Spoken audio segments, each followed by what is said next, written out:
ne tɔgɔ Nuhum Togo ne ye Sumala ka kuma lasela ye n'a bɛ fɔ o ma ko cabinet kɔnɔna na chef de file de l'opposition donc ne y'a ka kuma lasela ye.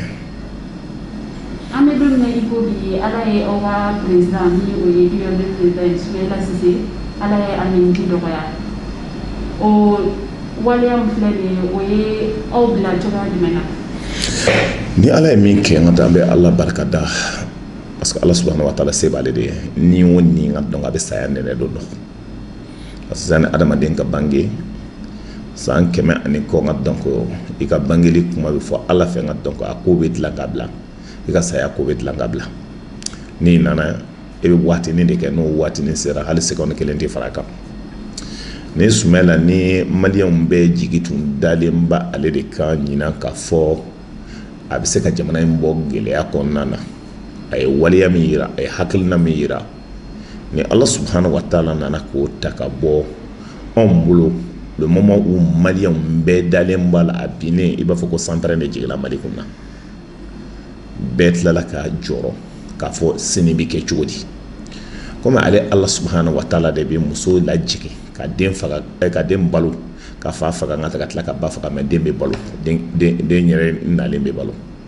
se b'ale de nka ale de b'a dɔn a b'a kɛ cogo min ale ta makari ko t'a la min ka d'a ye a b'a kɛ ale de an k'a fɔ an ka bato n'o ko k'a mago sera anw ma k'a fɔ ko an bɛ segin ɲininkali tigɛ Allah subhanahu wa ta'ala maa min ka d'a ye ka tɛmɛ a ka maa dilanenw bɛɛ lajɛlen kan n'o ye kisi ni nɛɛma b'a ye n'o y'an kuntigi Muhamadu ye ale c'est que saya taara n'ale ye ni saya taara n'a ye maa si tɛ yen min bɛ se ka tila saya la donc pour nous min kɛra an b'a da Ala ka ko kɛta cogoya la ni Ala ye min kɛ an b'a fɔ k'a ka ɲi an bɛ se k'o de fɔ. Yala e bɛ se k'a fɔ an ɲɛna Sumala Sise a taara ka mun to a kɔ diɲɛ ye?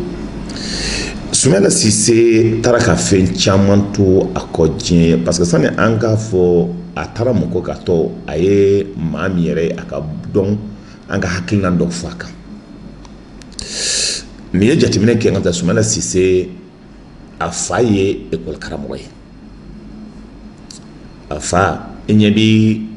ɲɛfɛngɛ mara la i ɲɛ bɛ dire mara la i ɲɛ bɛ Tɔnbukutu mara caman na a fa sababuya de y'a to bi maa caman bɛ yen bi n'olu ye ɲɛmaa ye a fa de y'olu ta ka k'a don kalan na k'o labɔ bugu kɔrɔ ka to minɛ ba gɛnyɔrɔw la ka to minɛ ka dɔn ɲɔgɔnmɛ gɛnyɔrɔw la ka na diyagoya k'o don école la bi pour que olu ka kɛ ɲɛmaa ye Mali kɔnɔna na an b'o foli las'a ma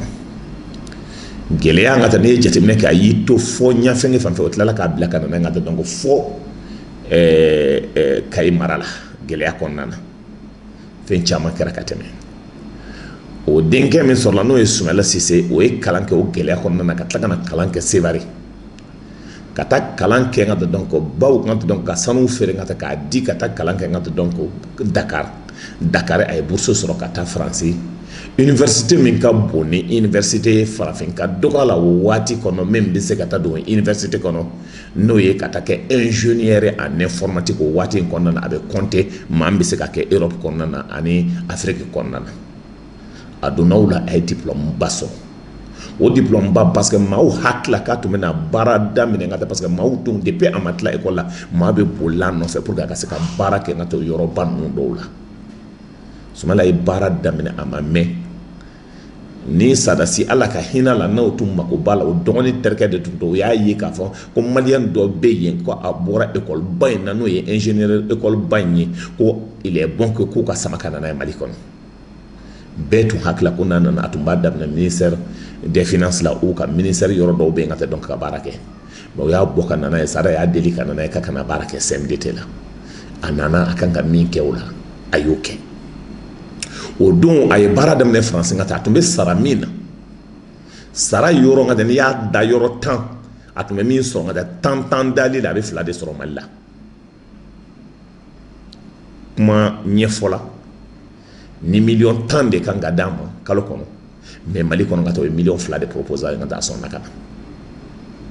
n'i y'o jateminɛ kɛ jamana ka dɔnkili ja ani maliyɛnya ja parce que a lamɔna cogo min du min kɔnɔna na kalan min donna kɔnɔna na a fana ba ka sigiyɔrɔ nana ka kɛ Badalabugu ye bɛɛ y'a dɔn Badalabugu ba tun b'a sin bɔ a yɛrɛ da nka k'a dɔn walidenw da a denw da k'a dɔn walidenw da n'u nana ka bange ka bonyaw kɔnɔna na ka kalan kɛ ka tila o bɛɛ la ka na sigi Mali kɔnɔ Mali yɔrɔ caman bɛ yen nka tɛ dɔn ko d'abord Alpha nalen ka se fanga la sani a ka taa nka dɔn ko mouvement démocratique kɛlɛ la Musa Tarawele de tilala k'o tɛgɛ bɔ nin bɛɛ kɔnɔna na Mali k'o baara la CMDT kɔnɔna na donc o kɛlen en 91 coup d'état kɛlen an b'a fɔ min ma premier ministre en son temps Zoumana Sako de y'a nommé pour 3 mois ka kɛ ɲɛmaa ye CMDT kɔnɔna na o y'a sɔrɔ a tun tɛ ɲɛmaa ye o kɔnɔna na nka n'i ye jateminɛ kɛ baara min kɛra a sera ka yɛlɛma min don o kɔnɔna na bɛɛ y'o ye kalo damani in kɔnɔna na a nalen o la nka le 8 juin 1992 et Alpha Oumar Konaré minɛlen ka wele ka na ka taa nka dɔn ka kɛ ɲɛmaa ye kuluba président de la République décret fɔlɔ min a y'a signé Ibrahim Boubacar Keita o de y'a kalan télévision nationale la 20h journal la maa fɔlɔ min nommé na Younouss Touré comme premier ministre et Soumaïla Cissé comme secrétaire général de la présidence a ye baara daminɛ a dɔnna k'a fɔ baara tilankɛ bɛɛ ale de tun b'a kɛ la parce que premier ministre min tun bɛ yen nka n'o tun ye Ibrahim Boubacar Keita ye kuma nana ka ko nana ka se yɔrɔ dɔ la donc a conseil technique min ye nka dɔn ka Ibrahim Boubacar Keita ye a tun bɛ Younouss dɛmɛ n bɛ fɛ ka min fɔ a tun bɛ Younouss dɛmɛ ka baara in caman kɛ donc a tora o kɔnɔna na gouvernement falen de nana kɛ maa min taara so n'o tun ye ministre de la défense ye nka dɔn o tilala o taalen ka n'a bila premier ministre ya la tuma min gɛlɛya nana ka kɛ 5 avril kɛra mankanw kɛra nka dɔn ko a yɛlɛmana Sékou So kɛra premier ministre ye Sékou So kɛra premier ministre ye Soumaïla Cissé welela ka na en tant que ministre des finances o ministère des finances a y'o kɛ o tilala ka ministère des finances ani économie commerce d'a ma a bɔlen o la an bɛna taa kan na tuma min gɛlɛya nana ka kɛ Alpha y'a wele ka segin ka taa ko ni kan bɛ se ka dilan cogo min o ye ministère 3 ci k'a fara ɲɔgɔn kan k'a d'a ma urbanisme ani ministère wɛrɛ nka donc pour que équipement ani dɔ wɛrɛ nka ta ka fara ɲɔgɔn kan pour que a se ka d'a ma kan ka se ka kɛ e ɲɛ bɛ ACI ko min na a ka ye cogo don ale de ACI créé e ɲɛ bɛ cité ministérielle min na ale ka ye cogo don pour que a se k'a dilan a bɔlen nin bɛɛ kɔnɔna na a nana Adama gɛlɛya nana ka don Adama na a kan ka kɛ candidat ye o ma se ka bɛn a kan ani Amadou Toumani Touré ta élection na ATT a battu a bɔlen o la ka taa san min dara o kan a ma sɔn ka taa élection na a ye ATT dɛmɛ ATT ye Ala minɛ k'a nommé depuis san fɔlɔ la ATT a nommé k'a kɛ IMOA ɲɛmaa ye IMOA tun ye papier gansan ye a taara yɛlɛmaba don IMOA kɔnɔna na ka IMOA kɛ ka taa donc wari bondo ye min sera ka kɛ sababu ye ka ji yɛrɛ caman di ka forage dilan a taara wari ɲini ka ta ka na yɔrɔ bɛɛ ka ta ka yɔrɔ dilan ka kɛ hakilina dɔ ye o waati in kɔnɔ san jamana segin in kɔnɔna na a considéré non comme premier ministre rang de premier ministre a y'o bɛɛ kɛ a tilalen a y'a ka rapport kɛ k'a di bɛɛ y'a félicité ni hakili b'a la sa Amadou Toumani Touré ka taa ɲɛ a ye forage ko kuma in fɔ a la juguya nana ka wuli a kan fɛn caman kɛra mais a tora ka adamadenya la a tora ka hɔrɔnya la a ma deli ka maa si don maa si gasila nka tɛ k'a fɔ k'i bɛ se k'a fɔ k'a ye ka tiɲɛni n'a ye nin Soumaïla tora o la nka tɛ donc élection fɔlɔ bannen a taalen IMOA la nka donc a ye baara kɛ a nalen donc élection min laban min kɛra nka donc c'est-à-dire élection dɔ wɛrɛ kɛra en 2013 coup d'état kɛlen kɔ o ye nkalon n'a siya bɛɛ dilan ka d'o ma militaire musow nana ka ne sɔrɔ yan ne o don Soumaïla ka yafa deli Soumaïla ka k'olu tun ye nkalon tigɛ ka d'a kan ko pour que parce que a ma sɔn olu bolo a y'a fɔ ye ko n'u ma sɔn ko IMOA bɛ embargo kan k'a kana sɔn donc a ka embargo ka kɛ o kuma nka tɛ o y'a yɛlɛma ka kɛ ko Soumaïla de y'a fɔ Ala y'i to a ka masaya la sanni bɛɛ ka sa a minɛlen ka taa nord kɔnɔna na o embargo kelen kɛra Mali kan élection nana ka kɛ donc en 2013 Ibrahim Boubacar Keïta a kelen de wulila ka taa a n'a ka denbaya kan ka taa Ibrahim fo a ka so mais juguya barika nana ka bonya don dɔ kuma kɔnɔna na a ko ne ma an sigilen ko Ibrahim ko n ka taa donc k'a ma taa fo n ka taa ko mais ko mɔgɔw de y'a poussé ko ka taa fo mais bi t'o fɔ don ye adamadenya nana ka kɛ cogo min n ka donc mais an bɔlen kɔnɔna na fɛn o fɛn kɛra n ka taa donc an taara élection filanan na n ka taa donc a gagnera o la o y'a suɲɛ ka di Ibrahim Boubacar Keïta ma mais geleya nana ka wuli ako kati fanga tanga da joli kan akati fanga tanga da geleya kan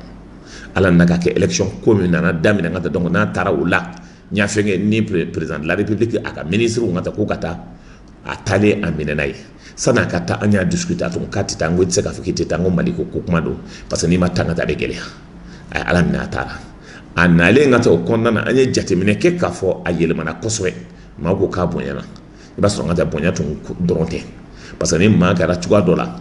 e ni bonyana ngata ni fare funna ngata donc kelende ala naka geleya ko wara do akonnana ko sayna net le flanina aka anniversaire kele ngata kat le flada kan sumala tanyana ngata donc sumala ngata donc sumayele mala bi ambi keneni kan amba ka hakilna undela sana kata ay livre kelen semaine ngata donc aka hakilna una ay fongo fenke aka école ko ngata foka na se bima ay yele mamike ay adamadiya mike ay horonya mike ngata dammi ko na ya bese da konnana ni yo jatimine ke kaleje o sumala sise kelen ngata donc ay élection men beke hal laban ay programme mike o programme ba yira ka ngata ko sumala ngata donc hakilna belebele de to ambulu ni hakile bala to mandola o sumala kelen yere yi kanto ngata ko ali viente ko kam se ga diako ko parce que bara ke ci ko hakilna ba lebulu école ko ay min fois kan bara ko ay min fois kan jamana a fomi ma village kura ko no kanga jo bamako kura donc ni yeni be jatimina ka ay hakilna chama de to donc bi hakila URD mo dambe ni khoranya la kanga se ka faranyonka ka leje comme sumela te ni ne tle bina ni bana o se ka masoro chugo mo chama bolo yere konnana o se ka mo soro chugo mo yere kan donc hakili ke chugo la parce que sumela ka programme yemi min bi se ka kena ka la tanye pour que sumela ka programme ka appliquer donc adamadiya konnana khoranya ne dambe konnana halala yala no se ko tege di nyoma ngata donc ka mo rebo pour que ngata sumela ngata no na bla ngata donc ni ala sona konnana ambe se ka mi fo sumela fe chama bla kata malikula Nicola. Kako biye est-ce que au kumila mo la folo mu be se ka sume la norob la kasoro alla ma ken sai ni jatimine ke duna latika ko nakara chuko chuko ngata ma be bituno dondo ni hakli bala ngata donc ko sana ibusi ya blaga page kan ay o sumela ni nga ka fako sumela ngata ko est-ce que ko élection wara ke be présenter sumela ko sini kuma kabe Allah subhanahu wa ta'ala de bolo ngata kambe bita de la mati se ka dutuki tolen to ngata ka fako ako ne dugu ni sara ko denju mede ngata donc ata akan ka don depuis du konnana don de folo be de flana be o ma se foli ngata donc bara mi kan ka ke ngata donc be ke ngata donc pour que yele maka do mais min do ngata be geleya mo ka bo yoro wore kana ngata ka be du ngata donc nyamayata ka du de toy parce que ni yene ko jale ngata nyamba ka ngata donc ma chama be wununa ma chama be fen chama wore fo akera chugo ngata du konnana du de be du hakilanta mo wore se ka bo kana ni ye jatimine ke bi ka fo ngata ka ke ni bi hakili jaga bo ka ke na fo mo be se ka bo yoro wore kana o mo ni sumala e kelenyi wa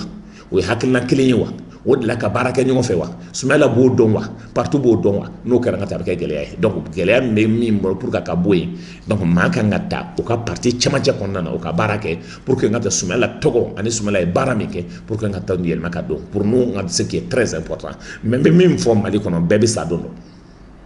an bisa an fa bisa an baw bisa la an fa chama bitala ala ka yem sa manu yayi mais mindo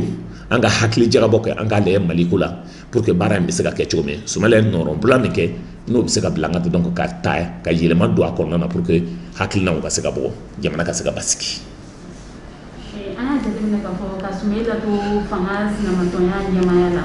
fanga ba be fanga na matonla yala o hakilla o wale mina to sina akara chuo ka foko fanga be sumel opposition o te o wati ngata sa tant que problème be hali ye fali ta kabla nya fanga mo bitu kana fe problème de be o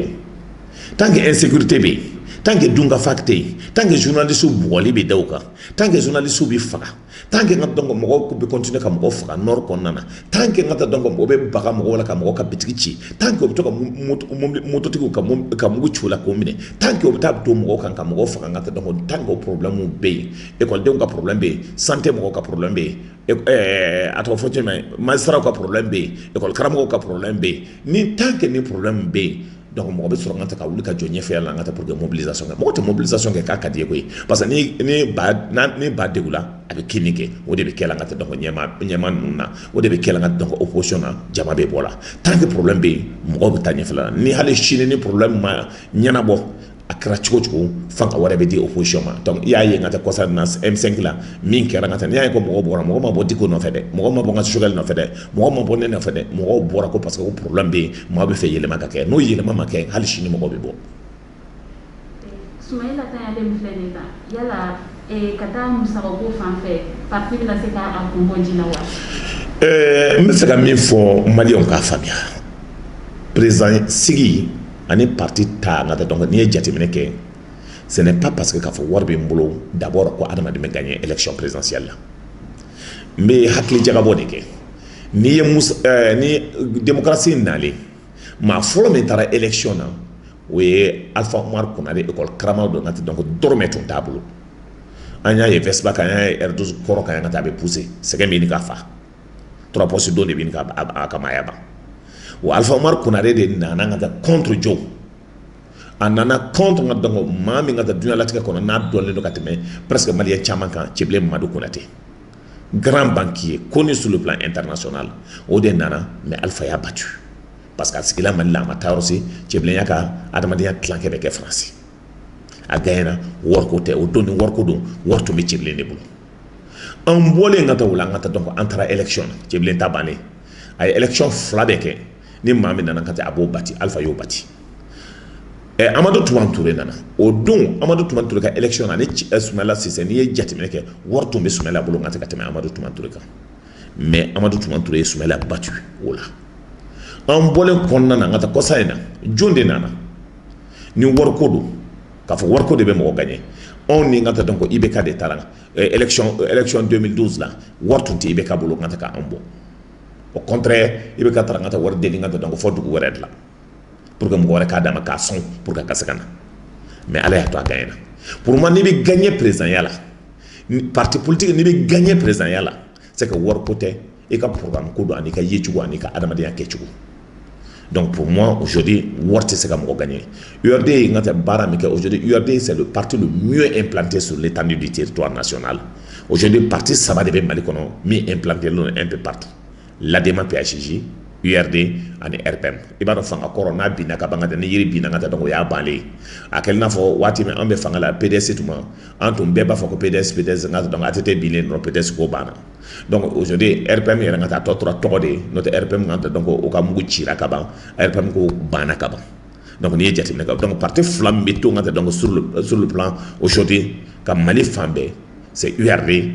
et a bɛ fɔ min ma ADEMA PAIGJ. Donc nos partis implantés là en général il y a des taux la même couleur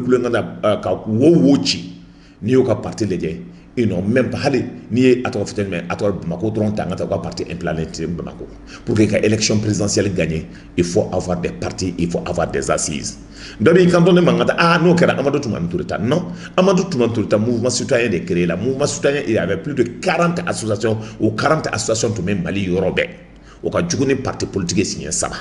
plus adema mɔgɔ 10 min nana ka fara an kan plus politique mɔgɔ tɔ min fara n'an kan o de kɛra n ka taa donc n'o gagnera n'o tɛ maa o maa bɛ kulela de n ka taa k'i bɛ taa élection na i bɛ taa élection na o la en même temps an k'a to nin ko in bɛɛ bɛ kɛ ka ban n'a kɛra ka ban maa min kan ka bin min ye suyɛniw kɛ n ka taa ministère de la défense la min ye kalabanciyaw kɛ n ka taa donc n'olu bɛɛ bɔra n ka taa a zone ninnu n'a tilankɛ dɛ n'o binna ka ban donc on verra n ka taa jɔn de bɛ se ka kɛ maliyɛn ye pour k'a fɔ k'a bɛ élection k'o kuma fɔ k'a bɛ président k'o kuma fɔ k'a bɛ Mali danbe ani Mali hɔrɔnya k'o kuma fɔ. Kibaruya minnu carila olu kɔni y'a yɛrɛ k'a fɔ ko coronavirus bɛ kɛla Soumaïla Cissé kasa ye yala bana wɛrɛ tun b'a la mun tɛ coronavirus ye. Maa si tɛ se ka n'i ye cɛkɔrɔba o cɛkɔrɔba ye an ka jamana in kɔnɔ à partir de 70 ans n'i ko n ka taa ko bana t'a la wuli ka bɔ a kɔrɔ an ka dumuni kɛcogo an ka adamadenya kɛcogo ça veut dire n ka taa an ka dumuni de bɛ ɲini k'an bɛɛ faga n'i ye maliyɛn 100 jɔ fɔlɔ n ka taa bi denw bɛ wolo ni tension ye den a bɛ wolo ni tension fɔlɔ ye tonton ye. Qui mange dun bana dumuni kuntan dun n'i ye jateminɛ kɛ n ka taa donc bi hali an ka dumuni ninnu bɛ n'i ye tomati n ka taa k'a ta k'a bila tile kelen n ka taa a bɛ toli a yɛrɛ ma donc o kɔrɔ de n ka taa problème bɛ tomati n ka taa kɛcogo la an bɛ dumuni min dun kɔnɔna bana n ka taa donc a bɛ maliyɛn tilankɛ bɛɛ la n'i ye mɔgɔ 100 ta cɛkɔrɔba la ka se san 30 ma k'a fɔ ko bana tɛ min na n ka taa a ka dɔgɔ donc k'a fɔ bana wɛrɛ t'a la ni y'o fɔ parce que déjà a minɛlen ka tɛ donc bana dɔw yera ka tɛ par exemple ka tɛ donc comme sukɔrɔla bana ma fɛn dɔw olu yera ka tɛ donc o ko la mais o bɛɛ la ka tɛ donc parce que le problème c'est que a tun bɛ yan a b'a ka sport kɛ a b'a ka dumuni kɛ min ka d'a ye a b'a contrôle min kan ka dun min man kan ka dun a nalen a da ko ne man kan tɛ pour que a ka balo a kana sa ale tun bɛ ala minɛ tuma dɔ la a bɛ dumuni dun ka ji de kɛ k'a jigin ka tɛ dumuni min man di sardine dumuni kuntanw donc o de bɛ dun n'o dunna ka taa o nana ka kɛ ka taa donc o fajibi a bɛ yɛlɛma lase dusukolo la a bɛ yɛlɛma lase a ka adamadenya la c'est pour ça nalen mɔgɔ ko k'a bonyana est ce que o y'a jateminɛ est ce que fari de ma funu donc bonya ani funu de ka donc o tɛ kelen o tɛ kelen ye donc c'est pour cela aujourd'hui depuis Soumaïla nana an ye fɛn kelen yɛrɛ jateminɛ a bila hali ni tun ye politique ko kuma fɔ ka taa a b'a fɔ k'an k'a to yen fɔlɔ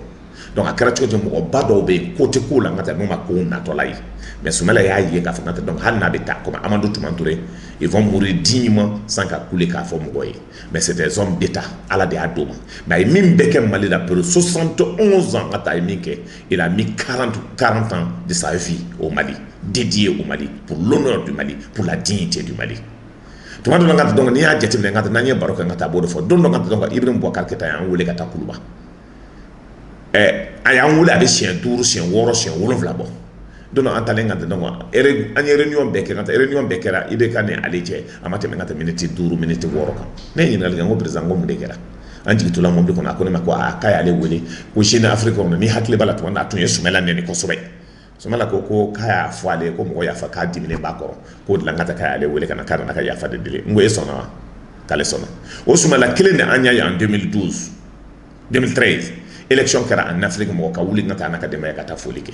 donc o Soumaïla de an y'a dɔn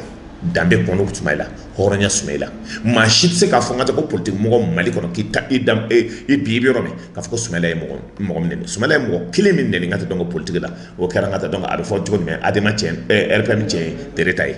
o ye kuma lankolon de fɔ a y'a lajateminɛ a ko mɔgɔ lankolon don ko mɔgɔ kana kuma fɛ n'o tɛ mɔgɔ si tɛ se k'a fɔ n ka taa ko Soumaïla y'i nɛni politique kɔnɔna na donc Soumaïla de ka juru bɛ Mali la Mali ka juru tɛ Soumaïla la an b'a ɲini ka taa danbetigiw hɔrɔn halalaw an b'a ɲini ka taa donc bɛɛ fɛ ka taa bɛɛ ka yafa ma mais min ko o se k'i tɛ yafa ka taa ka tila k'a fɔ ka taa ko i b'a kɛ n ka donc k'a kɛ i n'a fɔ saya kɛra n ka k'a diyara ye e fa bɛ na sa e ba bɛ sa i yɛrɛ bɛ sa don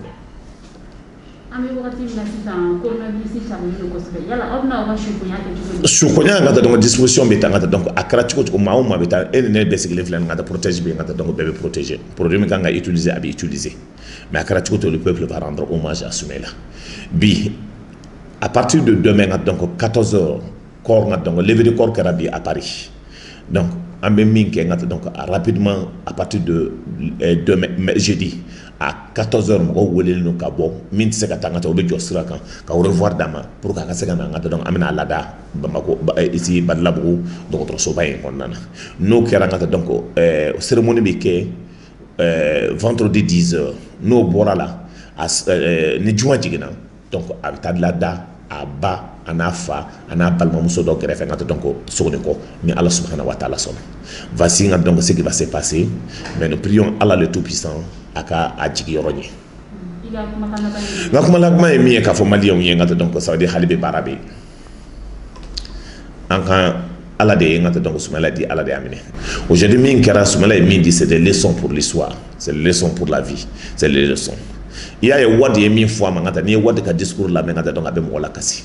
tous les présidents du monde bɛɛ kumana Afrique maaba o bɛɛ kumana maliyɛn halalaw o bɛɛ kumana danbɛtigiw bɛɛ kumana donc n'i ye nin bɛɛ jateminɛ k'a fɔ ko hakilina min bɛ fɔla Soumaïla ko la ça doit faire plaisir saya dɔ bɛ yen ka taa saya nege tɛ mɔgɔ minɛ mais Amadou Toumani ka saya Soumaïla ka saya a bɛ saya nege dɔw mɔgɔ la a b'a dɔn k'a fɔ i ye mɔgɔba ye et u ka du mɔgɔw ça veut dire a denw a musow a balimaw ils doivent être fiers parce que c'est un homme d'État c'est un homme donc courageux c'est un homme qui a tout donné pour le Mali Soumaïla donc il est unique de son genre Soumaïla Ala de y'a ci Soumaïla donc a ye min kɛ n ka taa donc Ala b'a dɔn Soumaïla donc Ala de b'a sara pour moi donc je profite de l'occasion ça a été l'honneur pour moi un plaisir de servir ces deux hommes d'État il s'agit de Amadou Toumani Touré il s'agit de Soumaïla Cissé c'est un privilège un honneur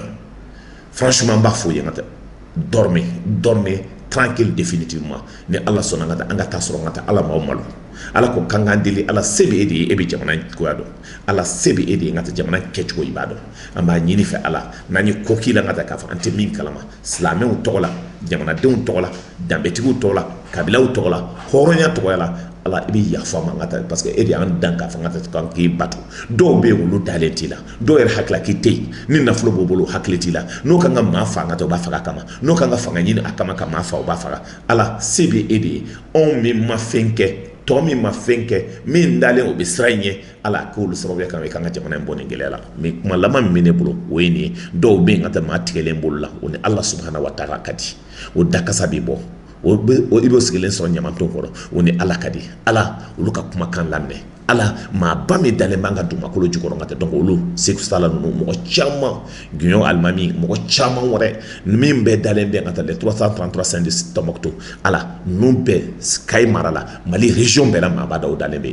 olu sababu ya kama ala akika mandi ye mami dan duma ko ni sangolo dan kama ka fo atum kadiye wo yere ka hakilna kama ka fa anyolu amboro lela olu kama ngata donc hina on